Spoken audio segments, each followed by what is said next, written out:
Okay, I know that you all don't have the notes in front of you, and I know that can be frustrating. So what we're going to do today is pull out a piece of notebook paper, and I want you to write down 5.3 notes, and then I will tell you over here on the side what you really need to write down. The important thing is that you just really watch these notes very, very carefully and try to absorb what you're seeing, and then write down the stuff that I tell you to write down. Don't feel like you have to get all of this stuff written down because that would be way, way too much. All right, we're going to start looking at the graphs of square root functions and cube root functions. We're going to start with square root functions. This right here is the graph of a square root function. And I want you to notice that it starts at 0, 0 and curves up and to the right. Honestly, this graph is like a parabola that got reflected over this diagonal line, and so now it's laying here on its side. So this thing is a parabola laying on its side. Problem is, you can't take the square root of negative numbers, so this piece of the parabola doesn't exist on a real number graph. It's just the 1/2 of that parabola on its side. So I would write down y equals the square root of x, and then this picture, putting a dot right there at 0, 0, and you may want to label that that is the point 0, 0. Then I want you to write this equation.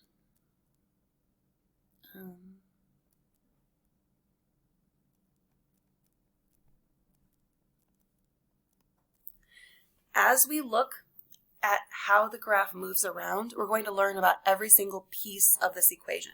So if you have this original picture and this equation, and eventually we'll label everything on this picture, you should have enough information for the square root functions. Okay, in our graphing calculator, if you have your graphing calculator on your computer or if you have an actual graphing calculator, you can graph these things.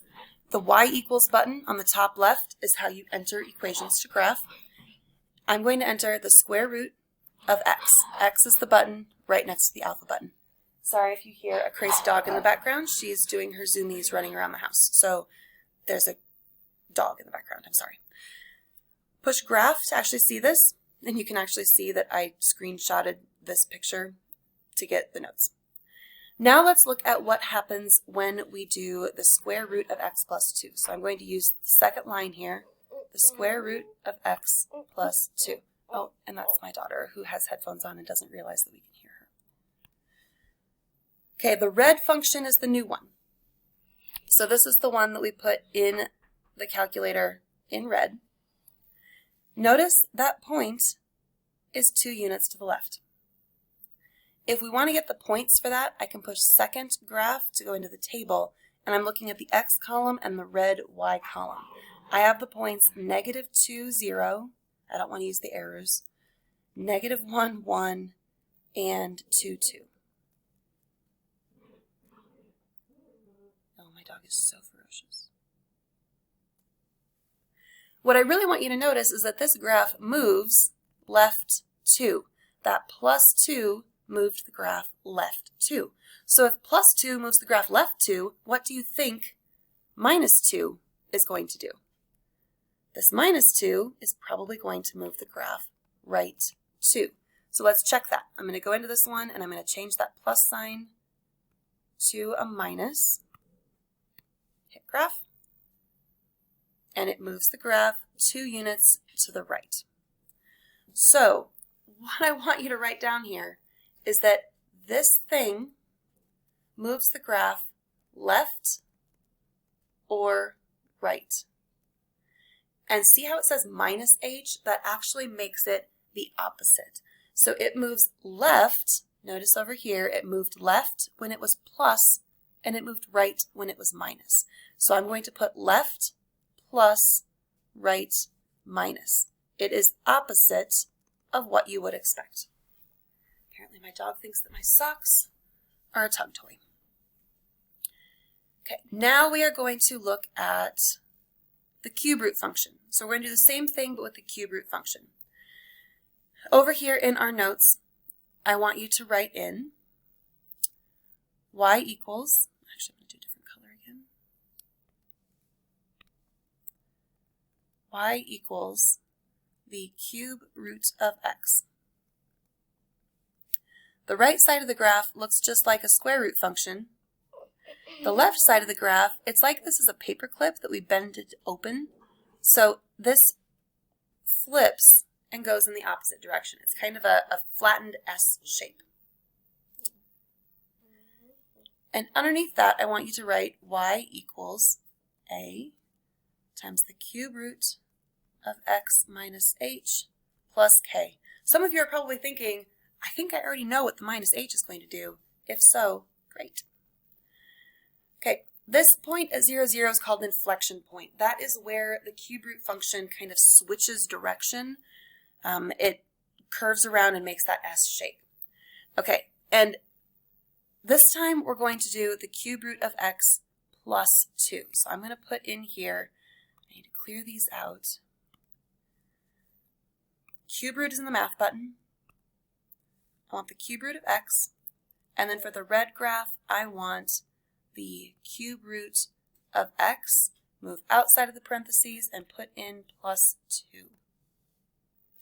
So there's the original cube root, and there's the one that has plus 2 outside of the parentheses. Notice that inflection point, instead of being here at the origin, it moved up 2. And I'm not going to actually get accurate points. I'm just going to kind of sketch it like that. This graph moved up 2. So what do you suppose minus 2 is going to do? It's going to move the graph down 2. And we can come in here and I can change that plus to a minus and prove that to you. Yes, so ferocious dog. And there the red one moved down 2 from the origin. So this minus h, it actually does the same thing as above. The plus k is going to move the graph up or down. So use a different color.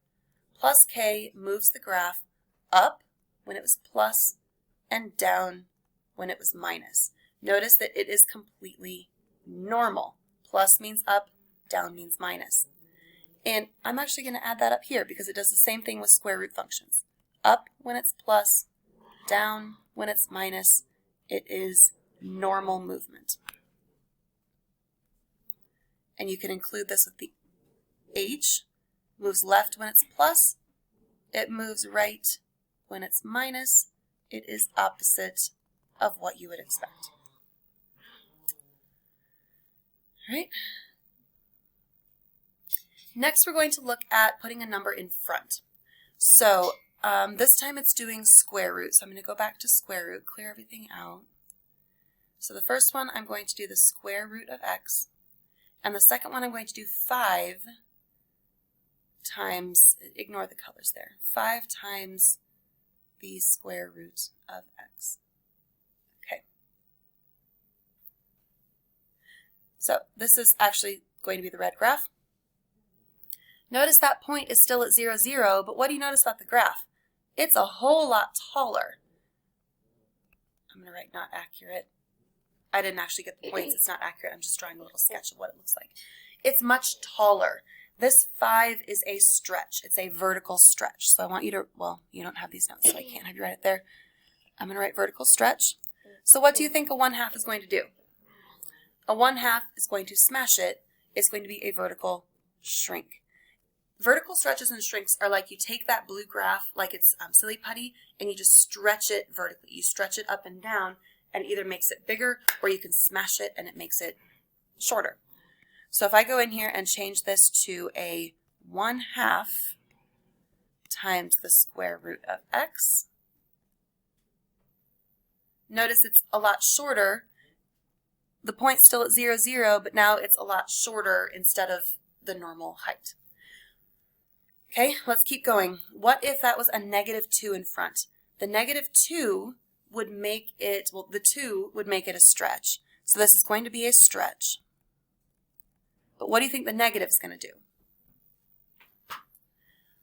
So see how it's taller, but it's also flipped. It's a stretch and it's a flip over the x-axis.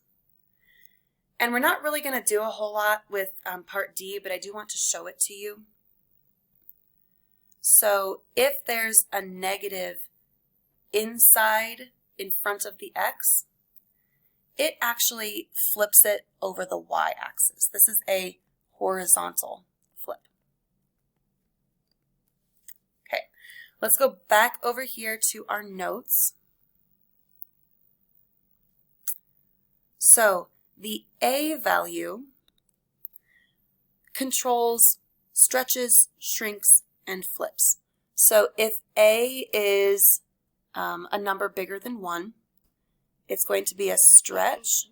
If that A value is bigger than 1, like 2, 3, 4, 5, it is going to be a shrink if that A value is smaller than 1 but still positive, like 1/2, 1/4, 0.2. So this is stretch when A is bigger than 1 and shrink when A is smaller than 1. If there's a negative in here, I should probably use a different color again. What color haven't I used? A negative will result in a vertical flip.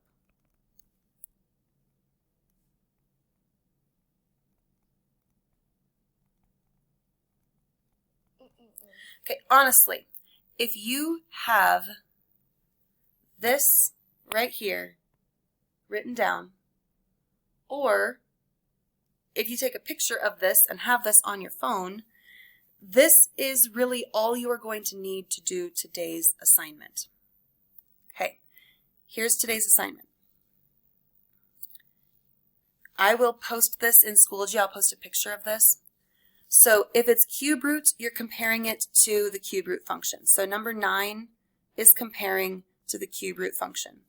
Number 11 is comparing to the cube root function. And number 14 is comparing to the cube root function. So in number 9, how does this move horizontally? Does it move left or right or not at all? So you can write left 1, right 1, or none. Vertical, does this move up or down, and how many? So up how many, down how many, or none. Then on this next one, you can circle. Is this a stretch or a shrink or nothing? If there's no number in front of the cube root, it's nothing. So hint, hint, this one is nothing. Direction, if there's a negative in front, it's going to be a vertical flip. If there's not a negative in front, it's going to be none. So you're answering those questions for each of these. So on your paper, I'd like you to write each of these equations down and then write out the answers for those 4 things. Number 10, 12, and 13 are comparing to the square root function. But honestly, it doesn't matter if it's square root or cube root, because as we saw in these notes that we made, it affects the equation the same way. All right, I will post a picture of that assignment in Schoology. Use this to help you. I want you to predict how each of those graphs moves. Now, if you want to pull up your graphing calculator on your computer and give these a try, you could try graphing these on your own and see what they look like. But you don't have to use a graphing calculator to figure this out. You should be able to just look at those equations and figure out the different pieces of that and what that does to the graph.